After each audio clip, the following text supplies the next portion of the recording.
Waalaikumsalam warahmatullahi wabarakatuh. Bagaimana Mbak? Ya Allah, alhamdulillah. Ya Allah, makasih banyak di saya. Duh. Ini saya di Sumatera Selatan, Wah, Mas. mana? Di Sungai Penuh? KM 12. Oh, Palembang. Iya. Kertapati?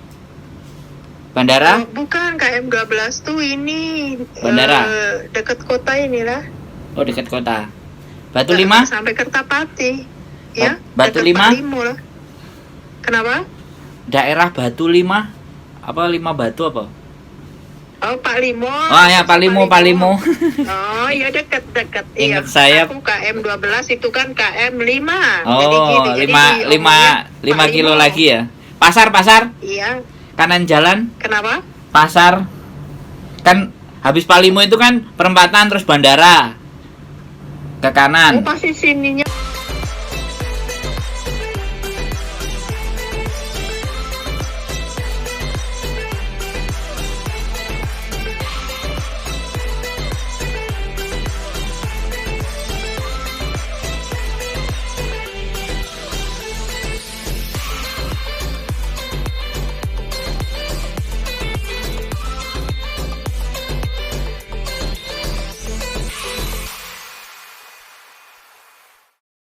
Bukan bandara baru. Pas itu. Cuman dari situ sekarang aku di kampungnya. Aku nggak mau tinggal di situ. Tadinya saya tinggalnya di Komplek Auri, pas depan Bandara Lamo. Oke, Bandara Lamo. Ya, samulah wong kita galo juwo. Gimana wong kita galo? Nah, ini nama saya tuh kan ngikutin terus YouTube-nya sampean ya kan, sama si Miss Yuni. Alhamdulillah. Terus saya tuh cari informasi kayak gitu, nah nggak mau yang ini kan. Nah, saya tuh kan Taiwan. Saya ingin mau ke Hong Kong. Apakah masih bisa? Saya umurnya tuh sudah segitu. Jadi udah, ini giliran saya ngomong. Iya. Sama udah selesai. Jadi sebenarnya 45-50 itu tidak ada masalah selama dia X dan ada kemampuan bahasa. Yang Mandarin oke, Kantonis lebih oke. Kalau Hong Kong spesialisnya. Tapi kalau memang orang tua-tua kan juga ada orang tuanya yang bisa bahasa Mandarin, nggak bisa Kantonis kan juga ada. Tapi sekali lagi tidak hanya orang tua aja, bahkan orang-orang yang daratan Cina yang ke Hong Kong itu juga ada. Cuman karakter sifatnya kan sampean tahu sendiri. Iya. Cina Taiwan sama Cina asli, Cinanya itu beda, Mbak. Iya. Jadi beda. Kalau Cina aslinya ya agak-agak resek, tapi yang aslinya jauh lebih resek gitu. Apalagi di Hong Kong. Ibaratnya orang desa pergi ke kota itu kan ya kayak gitu tuh.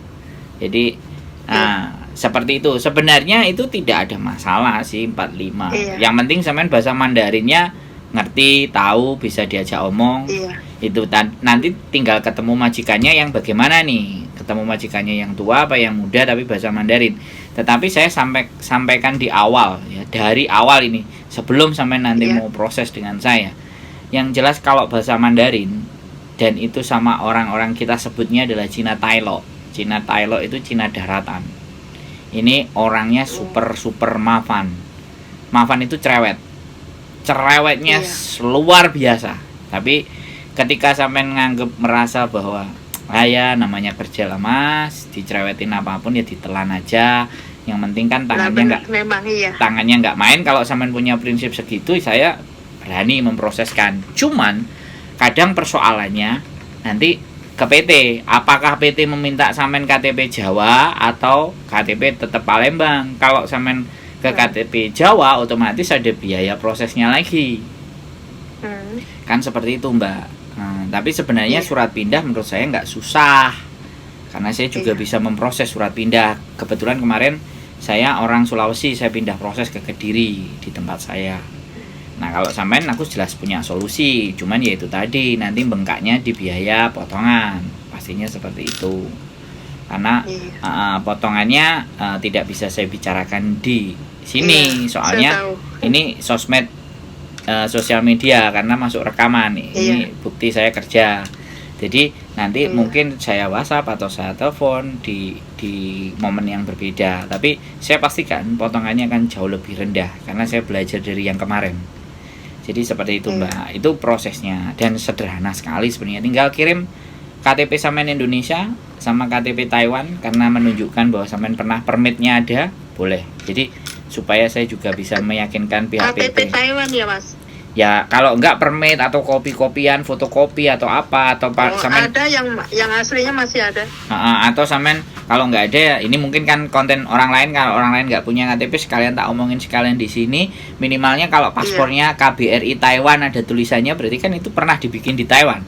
Kalau pernah dibikin di Taiwan kan itu PT udah nggak sanksi. Oh ya nanti mungkin dia suruh cek perkenalan pakai bahasa Taiwan, tapi nanti sampean tak ARC. nanti sampean tak data sendiri. Ada saya nanti buka komputer, sampean sak telepon atau mungkin saya kirim SMS, sampean tinggal catat aja pengalamannya apa aja. Nah, habis itu nanti ketika sudah ke PT sampean nggak usah ke PT dulu. Paspor masih hidup apa mati? Saya tuh bikin paspor baru. Yang dulu tuh dimakan rayap, saya udah nggak tahu kemana KP. Tapi yang baru ada. Yang baru ada, cuman kayaknya waktunya tuh tinggal 2024 apa ya? Oke, masih oke. Ini 2022. Oh. Nanti tahun baru kan 2023 masih cukup itu. Jadi tidak ada dikenakan biaya tambahan, ya kan kalau paspornya di situ. Cuma nanti mungkin aku nggak ngerti PT minta data dari Jawa apa memang benar dari Palembang. Kalau dari Palembang ya saya nggak ada masalah. Tapi kalau dari Jawa sampean mesti tak geser dulu. Saya tuh lagi nunggu ini akte cerai. Nggak ada masalah itu cerai. Nggak ada hubungannya. Itu pakai itu dak? Nggak ada hubungannya. Sampean punya akte lahir nggak? Oh. Punya ada. Ada ijazah nggak? Ijazah ini apa namanya kurang sinkron. Oh ya sudah, yang sinkron akte sinkron ya. Sama Akte paspor. ada, kalau akte cerainya belum keluar. Nggak penting. Tapi sampean sudah proses kan? Kenapa? Sudah proses cerainya, sudah proses. Oh sudah tinggal nunggu Surat. itu aktenya baik. Nah, paling nanti suratnya dari wali atau sampean sendiri nyatakan janda kan gitu aja. KTP-nya masih janda apa menikah? KTP-nya tuh yang janda ada, yang status ini ada. Jadi kan pernah bikin gitu kan. Oh, Dan bagus, dulu kan statusnya janda terus nikah lagi jadi cerai. Jadi ini terus bikin lagi. Tadinya mau proses gitu loh, Mas. Jadinya kan jadi punya ada kan yang punya penting. KTP-nya dua, namanya sama. Cuman status wae yang membedakan. Oke, aman, beres itu tinggal nanti saya sampean tak kirimin untuk sampean isi keterangan ABCD bla bla bla bla. Nanti di cross check kan ada majikan yang mau proses PAP berangkat ke Jakarta Ya, atau amin ya Allah. terus berangkat. Ya sudah, gitu aja Iya. simpel itu. Cuman ya satu hal saya bilang, saya sekarang bisa bercerita simpel dan teori. Tapi saya tidak ingin ketika sampean udah di sini nelpon saya terus ngeluh, minta pulang. Oh tidak, insya Allah tidak, karena saya sudah tahu kerja itu. Nah, Kalau ikut orang saya udah tahu. Kalau cuman ngeluh, Mas aku ngeluh, aku nggak bisa beli soto sama rawon, aku seneng kalau dikeluhkan kayak gitu. Aku nggak bisa beli empek-empek, aku nggak bisa beli itu yang makanan khas itu, aku seneng apa namanya? Yang sayur ada ikannya itu loh. Ada ikan, ada airnya. Aduh, apa namanya? Tewan. Bukan. Ada yang khas lagi. Kayak sayur gitu loh, kuning-kuning. Oh, ini pindang. Iya, pindang pegagan. Waduh, enak itu. Pindang. Tidak, orang saya tuh kan nggak makan kayak gitu. Orang saya yang di sini nggak jarang makan pempek, saya kurang suka. Ya, maksud saya kan itu khas Palembang kan, pindang pegagan. Iya, tapi saya nggak suka. Pindang kayak gitu lah, saya suka gitu kan. Jadi pindang ayam kan diisi apa aja bisa gitu kan. Kalau Jawa kan ikan pindang ya ikan gitu kan. Kalau di Palembang, nah kalau misalnya saya pingin beli rawon kok nggak punya duit, nah itu aku senang. Aku kok pingin makan mie-nya orang Hongkong, bolehlah ditraktir. Nah itu aku boleh. Tapi kalau kalau aku dikelui, Mas aku pulang aja lah, aku gak betah gini-gini, nah itu sumpek.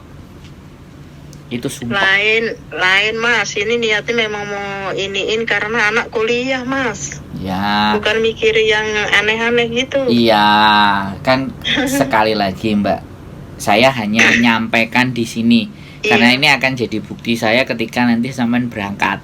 Iya. Iya kan? Sampean kan ngomong saya enggak. tahu harus diceritain yang pahit-pahit. Nah, sebenarnya bukan diceritain yang pahit, itu kemungkinan yang terjadi seperti itu. Tapi kalau sampean punya rezeki bagus itu tidak terjadi. Nah, kalau bagus kan nggak perlu dibahas. Bukan pahit kan, yang kita bahas kan hal yang nggak bagus supaya kita mampu dan bisa menerima hal yang tidak bagus tersebut. Rata-rata kan teman-teman itu tidak siap dengan sesuatu hal yang buruk yang menimpa kepada dirinya. Padahal resiko kita itu sudah menginjakkan kaki keluar dari rumah itu ya resiko apapun pasti terjadi kan. Mau ketabrak, mau kecelakaan, mau dimaki-maki, mau kecuali ya kalau dia sudah main fisik. Nah ini karena hari ini tadi saya lagi bahas bagaimana kasus pelecehan seksual yang selama ini susah untuk ditangani, lapornya kita kemana? Kebetulan saya sudah tahu tempatnya gitu.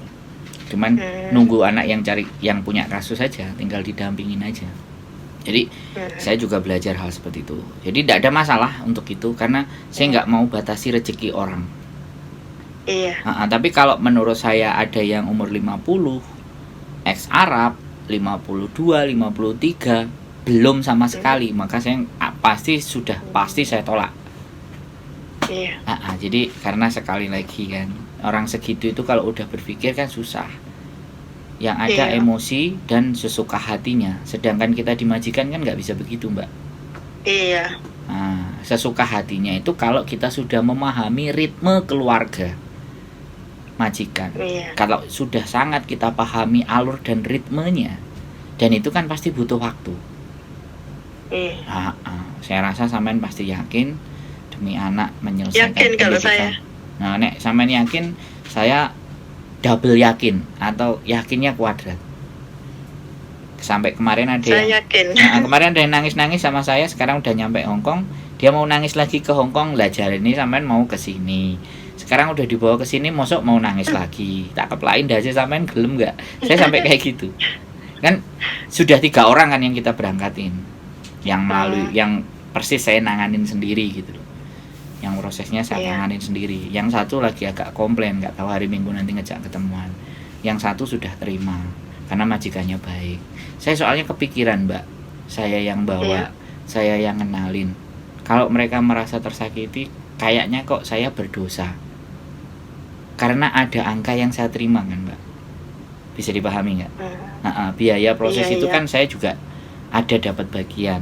Kalau sampai saya nggak bisa merhatikan, ngedem-ngedem, ngasih motivasi atau semangat, kok rasanya berdosa sekali. Rezeki saya jadi ditelan itu ndak enak. Makanya istri saya kemarin, kamu ngapain stres? Ya ini mungkin pertama aku handle anak dari Indonesia berangkat ke Hongkong. Tapi sekali lagi saya tidak ingin mengecewakan mereka karena sekali lagi tujuan mereka ke sini itu apa sih? Untuk memperbaiki kehidupan mereka. Ya, saya paham. Dari konten saya kan sampean bisa mengerti. Orang ini karakternya kayak gimana. Dan saya berani muncul ke atas. Catatan, nggak semua agent atau staff atau PT itu berani nongol di atas. Kalau kita mukanya ditunjukin, namanya juga nama lengkap sesuai KTP. Makanya itu bisa dihubungin ini. Makanya saya sebelum saya tuh WA ini kan saya ngikutin terus gitu. Sip. Jadi saya ini. Semoga ada rezeki. Besok nanti agak pagi dikit kalau apa semen tak hubungi untuk atau store biodatanya nanti ini lagi kita proses. Kebetulan ada kantor baru dan kebetulan ini sudah saya dan partner, bukan orang Hongkong lagi, kita sendiri yang pegang. Mudah-mudahan kita bisa amanah lah memproses teman-teman dengan biaya yang jauh lebih murah dan lebih rendah sehingga semuanya sama-sama enaknya. Gitu aja. Siap. Gitu aja Mbak ya. Ada sesuatu nanti tunggu kabar dari saya, apa-apa yang nanti ditulis atau apa. Saya catat sekarang gitu aja nomornya biar nanti saya nggak lupa. Oke? Matur sembah nuwun, terima kasih. Assalamualaikum. Gak bisa ngatain apa lagi. Ya. Oke, assalamualaikum. Ya, waalaikumsalam warahmatullahi wabarakatuh.